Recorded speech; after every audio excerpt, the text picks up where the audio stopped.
Sir इल बरी महाराष्ट्र से आता है सर इल बरी डोंगरगांव से पानी आता है।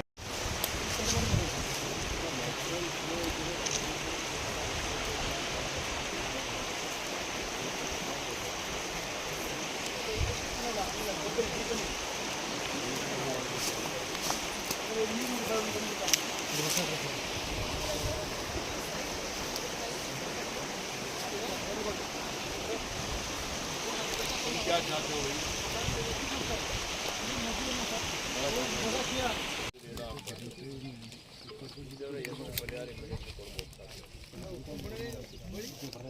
और कुछ बोलना है गांव की तरफ से हमको? यही है सर, इसका कैपेसिटी बढ़ाना है बहुत।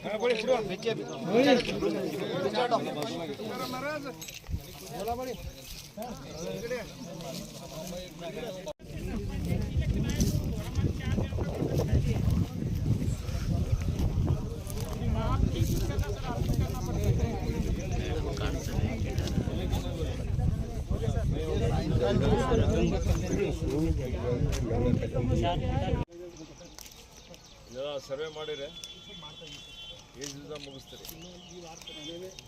ಒಂದು ವಾರ ಮುಗಿಸ್ತಾರೆ.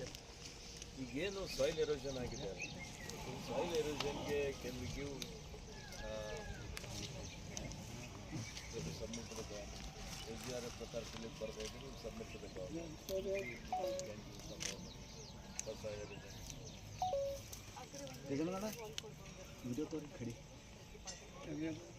क्या एक्सपर्ट 300 mm बारिश आए तो भी कुछ नहीं होना चाहिए। कितना ही पूरा टैंक कितना एकड़? सबमर्जेंस एरिया है तब टोटल टैंक एरिया बहुत छोटा है, 4 महीने में पानी खत्म हो जाता है। 4 महीने पहले था आपने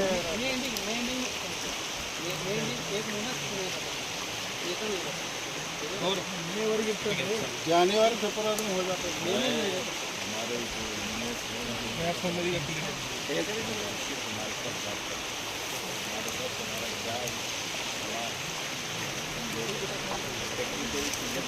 पूरे मैंने रिलीज ಮಾಡಿದ್ರೆ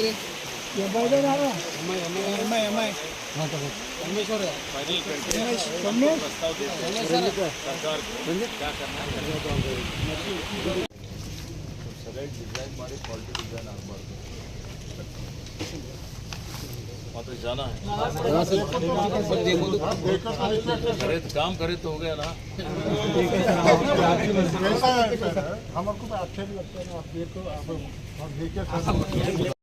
ಮಣ್ಣು ಕೊಚ್ಕೊಂಡು ಹೋಗಿದೆ, ಕೆಲವೊಂದು ಮನೆಗಳು ಬಿದ್ದಿದ್ದಾವೆ, ಬೆಳೆ ನಷ್ಟ ಆಗಿದೆ. ಇದಕ್ಕೆ ತತ್ಕ್ಷಣವೇ ಪರಿಹಾರ ಕೊಡುವಂತ ಒಂದು ಕೆಲಸ ಮಾಡಬೇಕು ಅಂತ ಸೂಚನೆಯನ್ನು ಕೊಟ್ಟಿದ್ದೇನೆ. ಮತ್ತೆ ಈ ಏನ್ ಟ್ಯಾಂಕ್ ಇದೆ, ಈ ಟ್ಯಾಂಕ್ ಇನ್ನೂ ಉತ್ತಮವಾಗಿದೆ.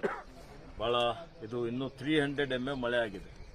ಒಂದೇ ದಿವಸದಲ್ಲಿ 24 ತಾಸಿನಲ್ಲಿ 300 mm ಮಳೆ ಆಗಿದ್ದು ಇದು ದಾಖಲೆ.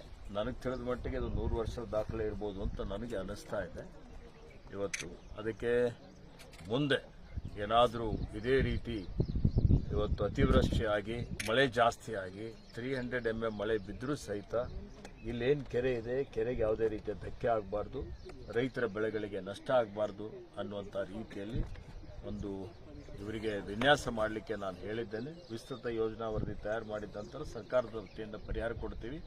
NDRF SDRF ಅಲ್ಲಿ ನೀರಾವರಿ ಹೊಲಗದ್ದೆಗಳಿಗೆ ನಷ್ಟ ಆಗಿದ್ದಕ್ಕೆ ಎಷ್ಟು ಪರಿಹಾರ ಇದೆ? 13,000 ಸಾವಿರ ಇರ್ಬೋದು, 13,600.